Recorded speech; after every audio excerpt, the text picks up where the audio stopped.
Well, good morning, everyone. Hey, thank you for joining us this morning. We have a nice audience here. We also have an audience that's joining us remotely here. And so I welcome everyone here. I just have a few announcements here before we go forward. I'll wait for the bells to finish. There we go. It's definitely 10 o'clock now. We grateful for your attendance here this morning. Really appreciate it. If you're a member of the organization, we really appreciate your membership. And thank you so much for being part of the organization and supporting the work here. If you are not a member, we'd love to have you. You can sign up very easily online. We can help you out in the lobby. And it's a great organization if you're not familiar with us. One of the best benefits, I think, is that we have a magazine that's been published for about 90 years now called the Historical Review of Berks County. It comes out quarterly and has done so since 1935. And it has a wide variety of topics in it. If you're a history buff, I think you'd really enjoy it. And also a lot of discounts and special offers for our programs and classes and trips as well. So I hope that you might consider it. A couple of the programs we have coming up here on Saturday, March 22nd at 9 a.m. We have a tulip basket workshop. We'll be taught by our education curator, Vicki Hefner, how to weave tulip baskets. And on Thursday, April 3rd at 5 p.m., we are going to be having a really large event here. It is a behind the scenes event. And it's not only just behind the scenes, we'll also be showing some of our concept plans for changes to the exhibits that will be upcoming over the next couple of years. And our exhibit designers will be here doing some display samples of their work and such. So we'll have some nice food for it. It's a free event. Because of the volume of folks and moving them through the building, if you've ever been through it, can be a challenge. So we have folks signing up for time slots. And so we have time slots starting at 5 o'clock and running through about 8 o'clock or so. If we have to add more, we'll figure that out. But you can go online and pick your time slot and get yourself registered. And I think you really enjoy it. We hope to see you there. On Saturday, April 5th at 10 o'clock, we're going to have a theorem painting workshop with guest instructor Peggy Allen, who just last month, I think it was, did a program on the history of theorem painting. On Thursday, April 10th at 5 p.m., we have a brunch and brushes. It's got an Easter theme with the Gilbert Bunny, and it is going to be led by our museum curator, Amber Roman, who's right over there. She does a fantastic job. If you think I'm not a painter, don't worry about that. Just show up, just take care of everything, and you'll be surprised at the talent she draws out of you. We have on April 12th, very busy day here. So we're going to start off at 10 o'clock with a second Saturday program. We'll be showing the mini documentary that was made here called From the River, a contemporary look at the history of Reading and Berks. It's about 35 minutes long, that movie. Then also from 11 to 4, we have an Easter open house. And we'll have lots of activities for children. It's no fee for that. And we'll have the Easter Bunny here. And so we hope we'll have a large turnout here. It's looking good right now. But I invite you all to bring your family if you wish. And then also on April 12th from 12 to 3, there'll be a scratch egg workshop with Amber Roman. Take you through that old custom here. Then on Thursday, April 24th at 7 o'clock, we will be having Charles C. Hoffman's paintings along the Schuylkill River, landscapes of peace, prosperity, and despair, presented by historian Christopher Malone. And then on Saturday, April 26th from 1 to 3 p.m., we have at the Charles Evans Cemetery a stroll with Charles and Mary Evans. So they'll be doing first person. Rick Politic in the back will be there as Charles Evans. Very popular tour. So if you're interested, I recommend you sign up as soon as possible for that. And that's a lot. We're going to take a little break after that. We're going to catch our breath for a couple of weeks and then start the rest of our programs for May. But we have a lot going on here. So to learn more about that, we have materials out in the lobby. You can also go online at berkshistory.org. Follow us on Facebook or Instagram and just search at Berks History and you'll find both of those and you can join us there as well and be all up to date. After our program today at 11:15, Rick is doing a docent-led tour of the museum. Take people through, even if you've been through the museum before and you think you've seen it all, going through with Rick will be a different experience. Get a lot more detail than what we can place on an interpretive card and tell you some additional stories and draw your attention to things that maybe you didn't notice before. So I hope you consider joining him. That'll be at 11:15 right out in the lobby. Then we have our main event right now. Okay, we have with us today Fred Moll, who's the author of 5 books on covered bridges. Fred's been the historian of the Theodore Burt Covered Bridge Society of Pennsylvania for 34 years. He is also a member of the National Society for the Preservation of Covered Bridges. In his lifetime, he has helped to paint covered bridges, and every November he decorates the Pool Forge Covered Bridge in Lancaster County with wreaths and lights for Christmas, as well as other projects with covered bridges throughout the year. And today he's here to talk about the restoration of the Dreibelbis Covered Bridge. Please help me welcome Fred Moll.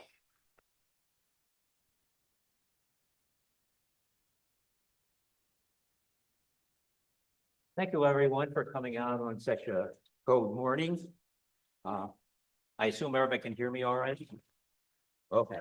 I want to make 2 announcements before I start. If you have questions, please hold them to the end of the program.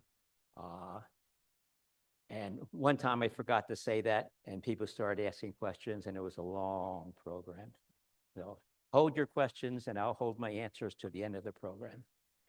And also back on the table in the back, I have some rack cards of our group, the Theodore Burt Covered Bridge Society. What's nice about it, if you go on the website, we have a button you can press that says bridges, and it shows all the bridges listed that are in Pennsylvania. And if you click on the name of the bridge, like Dreibelbis, it'll come up with a picture of the Dreibelbis Bridge. So it's kind of interesting to view our website sometime when you get a chance.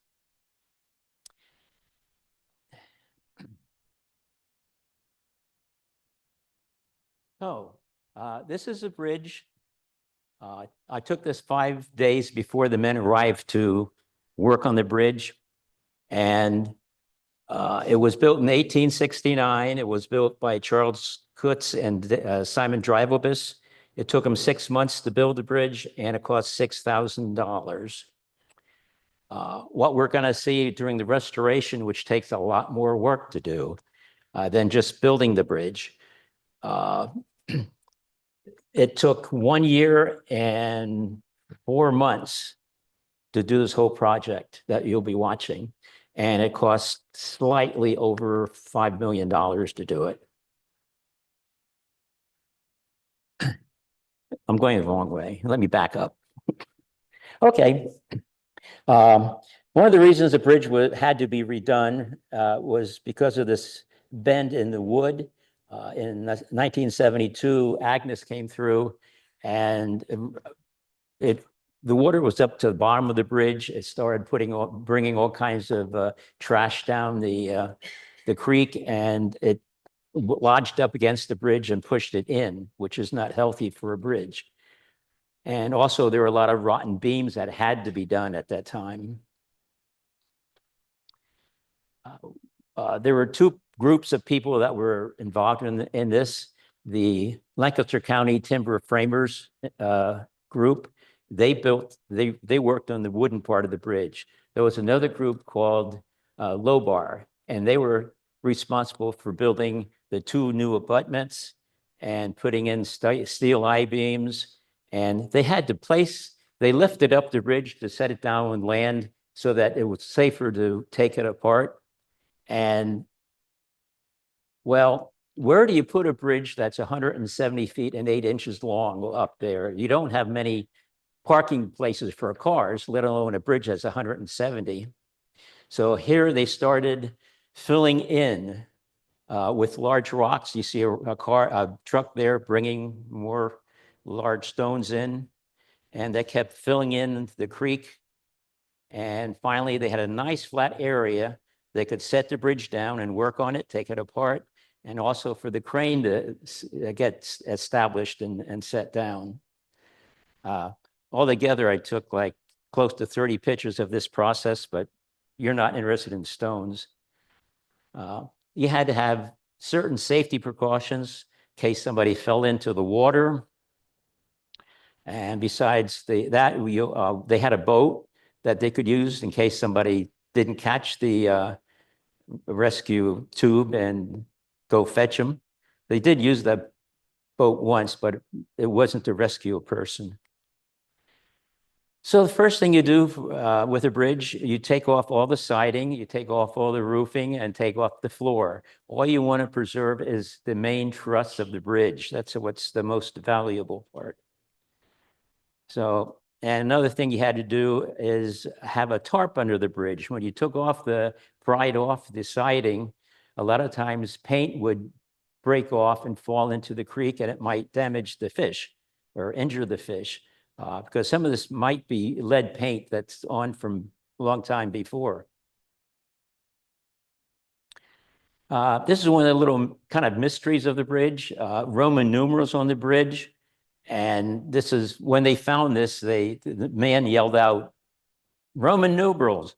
And a bunch of guys came around that worked there and they looked at this. You don't often see these, there are not many left, because over 150 years, a lot of the bridge's beams were replaced. They got rotten. So you have very few of these left. And the reason for them is that you can see up there, there's a 5 and another 5 on the other beam against it. They put this bridge together on the shore temporarily to make sure they have all the parts to the bridge. They made sure it was the length it was supposed to be. It would be quite embarrassing. You got to the other side, and as you were building a bridge, and it didn't fit far enough to fit onto the abutment. So, and the bolts there were hand driven, and every one going in different sections of the bridge. They'd be different lengths apart. They might be 2 inches, 2 inches and a half, 2 inches and 3/4. So they had to get every beam back in the same place when they took the bridge apart and build it across the creek. So all these Roman numerals identified where each beam went. And there's a 12 Roman numeral on the top there that comes down from up above. Today, there's very few of these left, but if you go inside the bridge, there are 2 places you can still see Roman numerals. And that's kind of neat, because those are the official woods that Charles Kutz and Tommy Dreibelbis put up there. They're still in existence.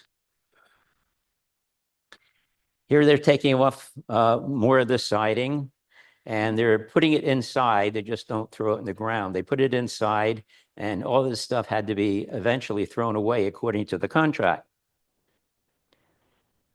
Here's another mystery. What is that beam with the wooden parts on it? And Joe, who's the head of the Lancaster County Timber Framers Group, he joined our group to see what bridges were needed repairing. And that way he could put bids in to repair them. So, and a lot of times he was on our safaris, and I'd walk through the bridge, and he'd tell me about things that I never knew existed in the bridge. So he called me over and said, "What do I think of it? So what this could have been?" And we had kind of agreed that there's a piece of wood missing on there, and it could have served as a temporary step ladder to get up to do maybe a finer repair. I'm sure nobody lived up there in a bed or anything, but probably a knee brace or something was broken, or a slight hole in the bridge.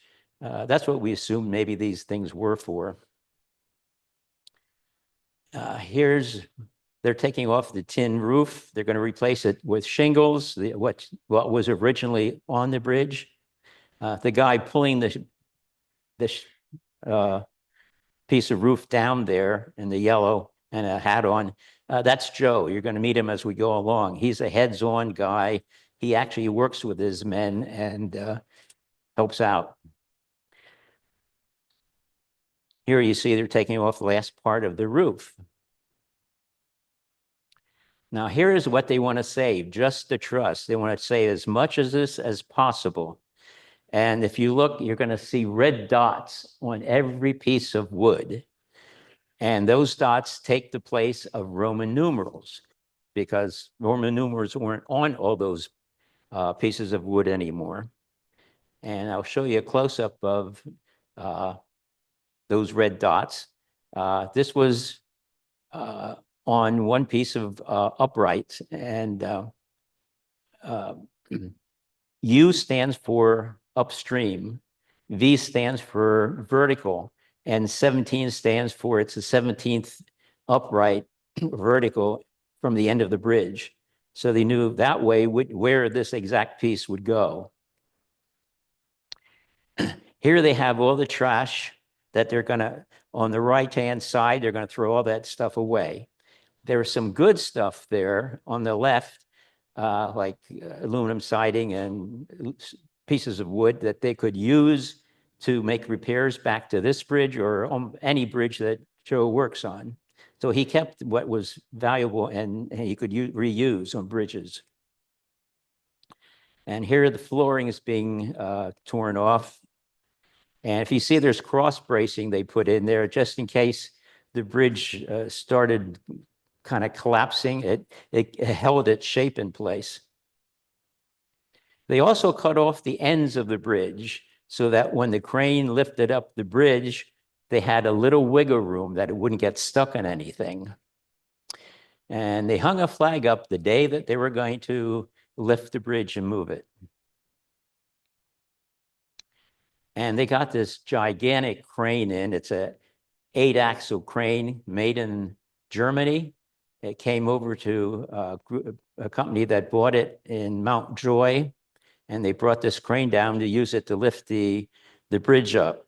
Now, besides this crane, you had to have a second crane there in the back. The crane had to be put together. It took a whole day to put the crane together. And Joe said there were 12 flatbed trucks that brought parts of the crane down, and all those weights you see on the bridge, you can only put so many weights on a flatbed truck. So it must have been like a circus coming to town. I missed that day that they delivered these things. And here they're connecting the cables to the bridge. And here there's a pulley. I was curious about that, and I asked, and they said it was the bridge would self-balance itself so that it wouldn't go to one side or another side as they lifted it up. Here we're getting ready to lift up the bridge. And here the bridge is up in the air. And if you notice, there's a rope connected to all 4 ends of the bridge. The men had to actually turn the bridge, and the crane lifted up the bridge. And as they lifted it up on the 143 side, as you see here, there are wires going, and they had to be careful not to get caught in the wires. And on the other side, there are trees. They had to not be careful not to get stuck in the trees. Now that is Joe, and he loves telling people of what's going on. He's telling them that the crane's moving and turning. And this is a picture. My wife and I took 1,626 photos of the whole project, and it gave me a lot of pictures to pick from to put this program together. This is not my picture. I traded Joe with some pictures. This is one of Joe's pictures, and it shows from a drone that they're picking up a bridge and they're turning it. You can see 2 men in the water really pulling back, trying to get it free of the trees, out of the way of the trees. They did some original trimming, but they didn't want to leave a footprint. So they still had a little problem getting it stuck on the trees over there. And you can see they're going to set it down on the ground on those wooden crates. It made the Reading Eagle newspaper, front page. And 69 News was there with their 2 reporters. And I met them at a couple other places where they move things. the wagon works and moving the schoolhouse. I know them because they wear the same clothes at every place I meet them. Here they're lowering the bridge down onto the crates. And Joe's telling him to take it easy, go slow, take it down. And there it's rested. Here they're taking the cables back off the bridge. And here they're starting to disassemble the bridge. Now, if you notice in this picture, the upper cord there is really rotten where it joins. That both of those beams will had to be replaced. And the man is hammering in a wedge. He already has a wedge in. He's putting another wedge in. The bridge did not want to give up. It was there for 150 years. And it really didn't want to give itself up. Here they lowering the crane after they got it loose. And here they're lifting it up and taking it off. While this was going on, other guys were working and they got the diagonals removed. And here they're having problems with another upper cord. Notice how below the man, those are two pieces that fit together and bolted together nice and snug.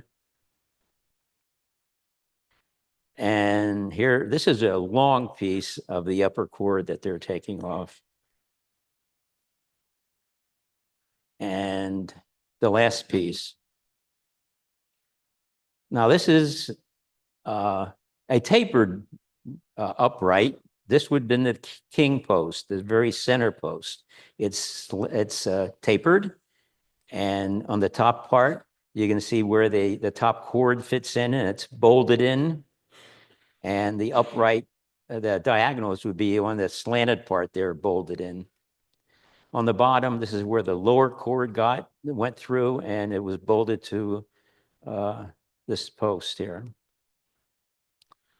So this is a day that everybody was going home. This is the last of the wood to be moved. And they moved it over to the Lancaster County Timber Frames Incorporated. And what they did from here is they separated the wood they're going to use and the wood that was too bad and they had to replicate. So the wood they were going to keep, they sent down to the Philadelphia International Airport. They put it on a 7x7. No, they didn't. They put it in a hangar and they fumigated all the wood so it wouldn't have anything living on it, such as, ants, bees, anything like that. I've seen these things crawling around inside bridges already. And this had a lot of moss on it too. They worked in the wintertime in the snow on the outside working on it. And they had, one day they had open house that we could all go up. And I took this picture and it was just as cold as when it was snowing, but the sun was out. It was really a cold day. But you can see here, oh, there we are. Very few pieces or new pieces. They tried to save as much original wood as possible. If you get less than a certain percentage of original wood, they don't officially call it a historic bridge anymore. And here, this was all rotten down in here. And instead of replacing both beams here, he just cut this section out and replaced that just to one section to keep that all natural. They could also work inside the shop. These are old pieces of wood that were in there. And these are some of the tools they used. There's some really old tools that came in handy from back when. This shows a good section. This is, you can see two Roman numerals here, and these two pieces would fit together. And you can see the ground on the right-hand side down below. And it didn't show up in this picture, but when you look through down those two holes there where the bolts go, both pieces were matched up perfectly, and you could just put bolts right straight down through.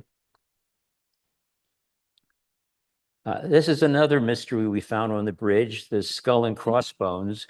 It was not chiseled in there or anything. It was like stamped in there, like you would stamp a cow or something.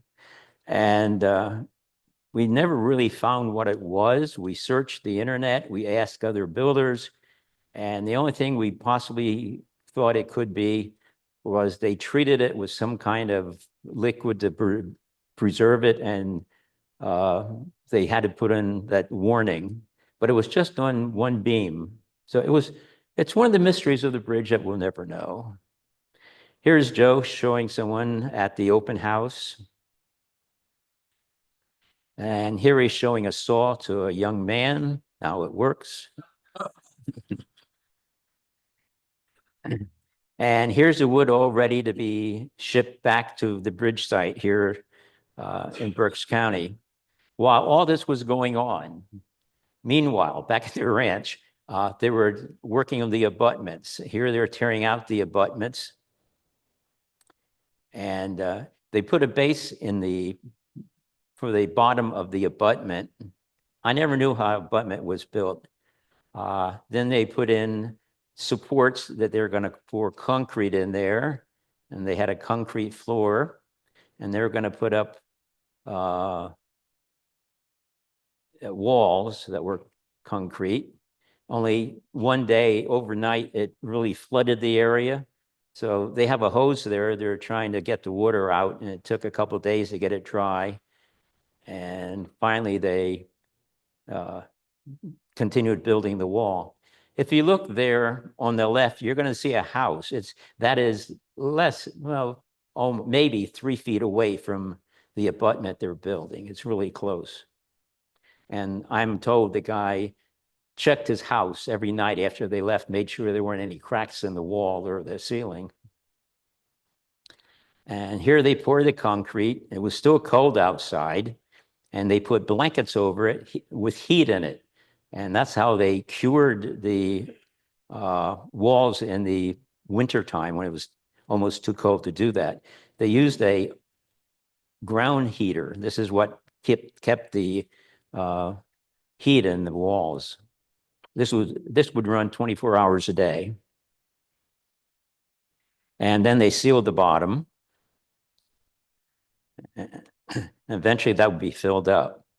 Now, I was privileged to be one of the couple people that were supposed to pick out stones that looked like, that matched the houses in the area. So we picked out certain stones that we liked. We also had to match up the caulking between them, mortar between them. And most of us, I think, picked number 1 to match what it was. And here they're actually putting the stone facing up against the concrete, making believe it's an old-fashioned wood stone wall, but it's not. You see a sheeting over that place where they're working. Underneath there, even though it was really cold outside, the guys were working in their T-shirts. It was really warm inside with that covering over it. And here they're using one of those blankets to help cure the cement, the rocks. I asked why they had all those stones on the top of the abutment over there. And the guy said, those are the stones we're going to start with first thing in the morning. And I took this picture of them making the wall.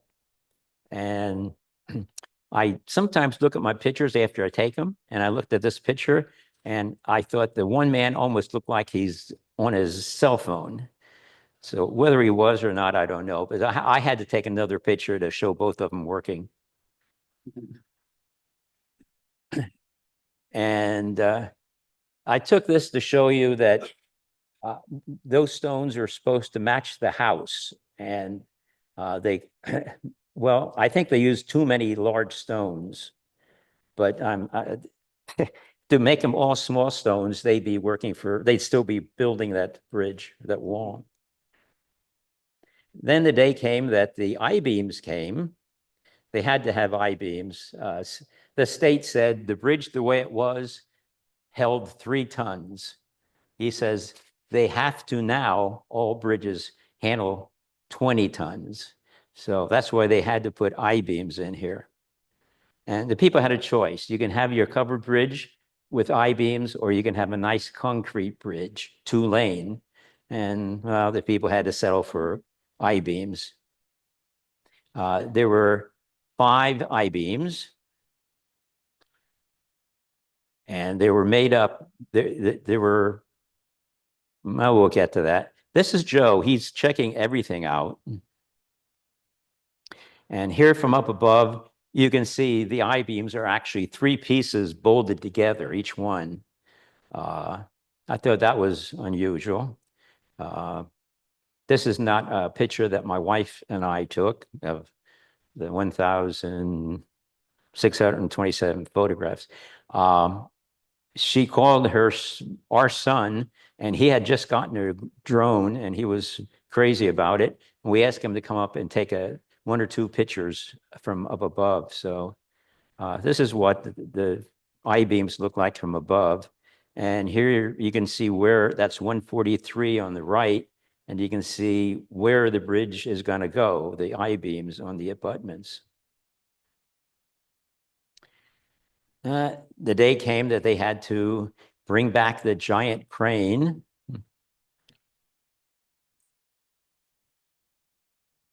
And they're getting ready here to lift it. They're tying 3 together, and they're going to take 3 over at a time, the first 3 over, then they're going to come back and take the other 2 over. They couldn't take all of them over at one time. This is what the whole contraption looked like. It was really a complex structure. Here I wanted to take this picture on 143, and if you go up that way, you just can't pull over. There's no place to pull over. There's a guardrail right there. But I stopped in the middle of 143 and asked my wife Shirley if she would take this picture. It just shows how high the crane was in comparison to the trees around there. And over on the right, you're going to see a bunch of cows. And I was just thinking, I wonder what the cows are thinking of this whole thing. Here they're moving the beams over. And the men are down there pulling, straightening it out, turning it. And this beam actually will get bolted. The I-beams will get bolted to the concrete. Here they're taking off the straps that they came over with. And here they're painting the bridge.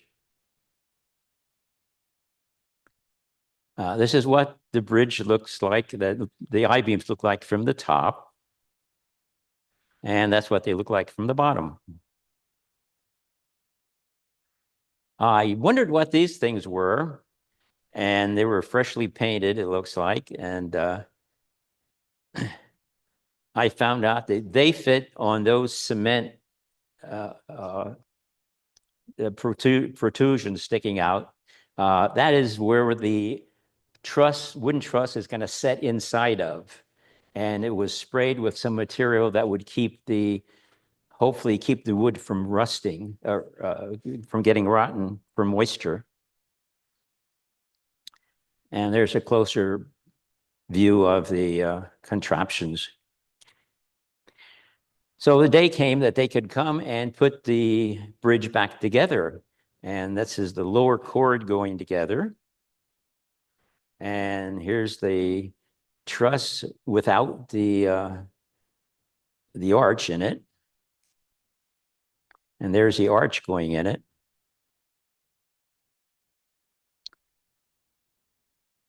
And that is Joe handling that truck. They're trying to get a beam down in place over in here, and they're having trouble getting it down. So he thought he could maybe pound it down. And they're trying different ways of getting it in there, and tried from the bottom and from the top. And finally, they just took a sledgehammer and got it down. Yeah, what else? Whatever works. That's how long a boat was. That's 3 feet long on these bridges. Then they started building the second truss on top of the other truss. And other men was starting to put the floor in for the bridge going over. And that caught my attention. I thought, what was going to be the first vehicle to go across? Who could drive the first car or truck across? I was disappointed. It's a wheelbarrow. So time came to lift the bridge up, the one truss. They made them on top of each other, so the crane did not have to move at all. That was kind of clever. And here the guy's measuring it, and it wasn't exactly right. You could see there behind the man, look at all those bolts they have in that bridge to hold it together. And they had to actually saw part of the end of the bridge off. So here they're lifting it up. And I was kind of skeptical. You can see the bridge is bending. And I thought, oh no, they're going to break it. But they have, besides 2 big ropes that were in the middle, they have 2 on the side here in a little triangle. And it kept the bridge from breaking. They lifted it up, and as it got up, it straightened out. They knew what they were doing. Well, I think they were guessing they knew what they were doing. And they did. It was amazing. Here they're turning the bridge and getting it over. And here they came. You had to be careful of these wires on this side again. And my wife was over here on this side taking pictures, and I was on the other side taking pictures. And I like this picture she took. It shows a whole truss. You can count the number of beams and everything in there. Here they're lowering it down.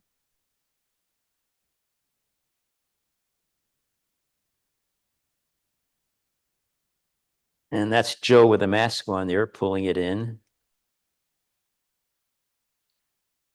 Now they had a little trouble with this one, the first truss. It didn't fit in these metal holders, and they were a little too tight. So they pried them apart a little bit, and then they had it fit in perfectly.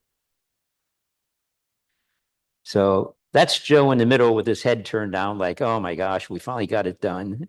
So he knew what he was doing now with the next truss. It would come really easy. So they propped it up for the night and went home.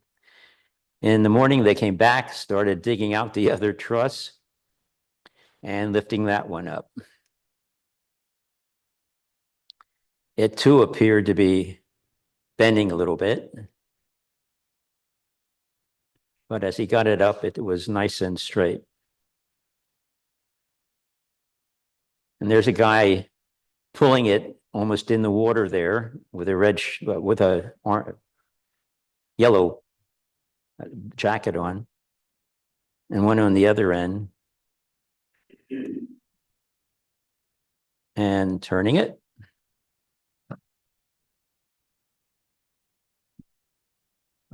Joe was in contact with not only the crane operator with these, he had ear things in his ear, and he could talk to the crane operator, and he had 8 men on the ground that he could talk to about moving which if they should turn it more and move it more, or when to. Here they're trying to reel it in,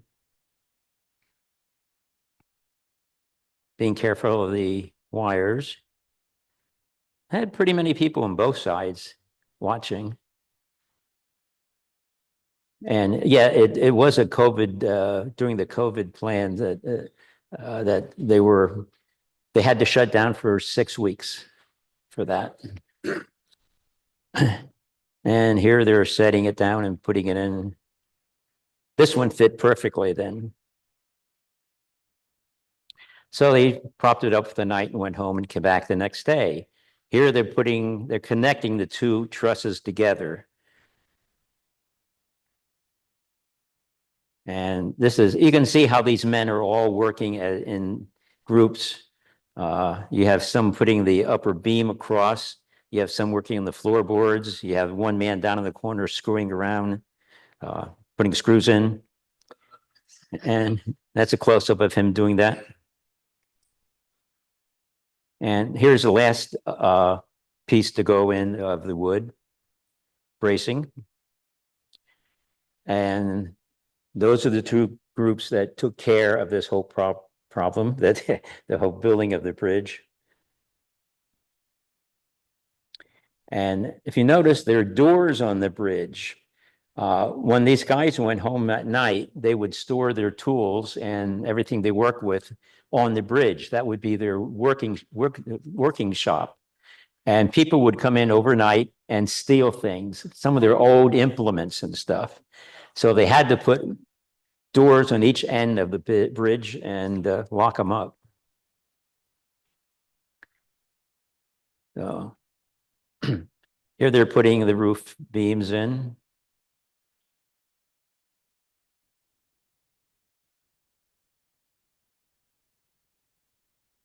And the men working inside. And there's a roof, braces, everything done with it. And I took this one picture just because it has shadows. I love shadows in a picture, clouds and shadows. And I just like the shadows in here. And I just happened to catch Joe there going home with his lunch box. Here they're putting the wooden roof up.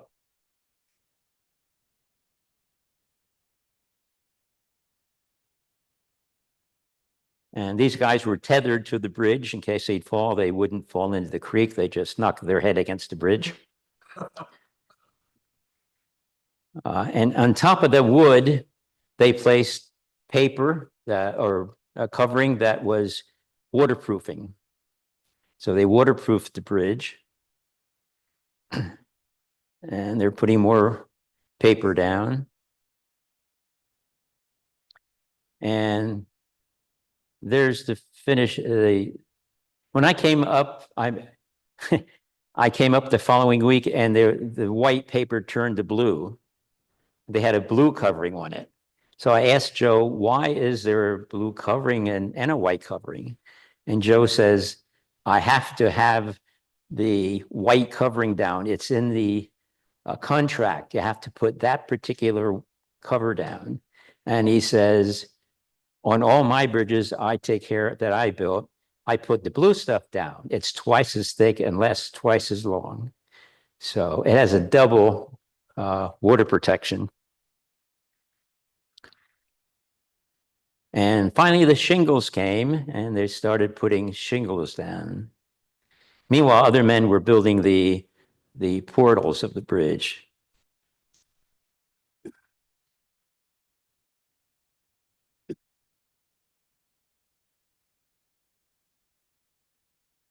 And these things are called nailer strips. In the olden days, they just take the siding and nail it to the arch. And doing that, water would get in there and rot the wood. So by putting the siding onto these nailer strips, there was a breathing area that the truss wouldn't get as rotten as it normally would. There are all the nailer strips up. He's putting the last one in. Then the truck came with the siding. And guess who's in the truck? That little thing there to pick up the wood. That's Joe. He does a lot of stuff. Multi-purpose person. Here they're putting up the siding. And they're putting in there's 2 layers of floors that go down. This guy's screwing around again. And more of the siding going on the other side. And I took this picture because it was their workshop, and it just kind of looked nice. This is where they worked. The portal got done on the station side of the bridge first. And Joe's carrying something. Anybody have idea what that wood is for? If you've ever been up to the bridge? Okay. It's a brace for the little opening in the bridge for a roof there. And that's what there's those pieces up. And they just put a roof, a piece of wood over there, and they keep the bottom open.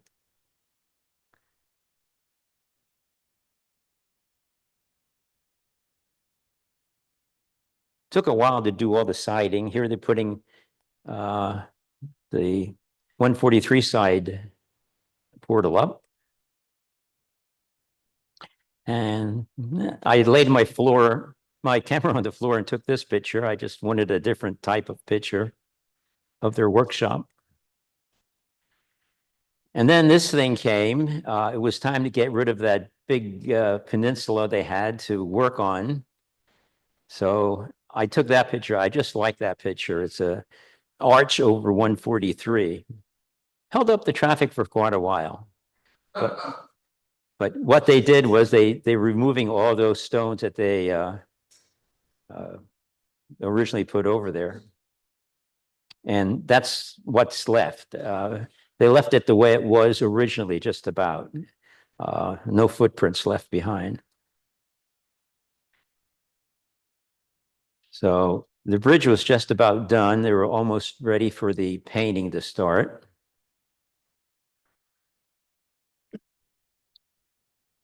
I took this picture because I love clouds in the sky, and it just caught my eye. And then as a bonus, I got a reflection in the water too. So I like that picture. So Joe, this is Joe's, he's taking home what was left over that they didn't use back to his shop. And then the painters came and they started painting, putting a primer on the bridge. And Joe said, a lady just came up to me and asked me, didn't I know the bridge is supposed to be red? And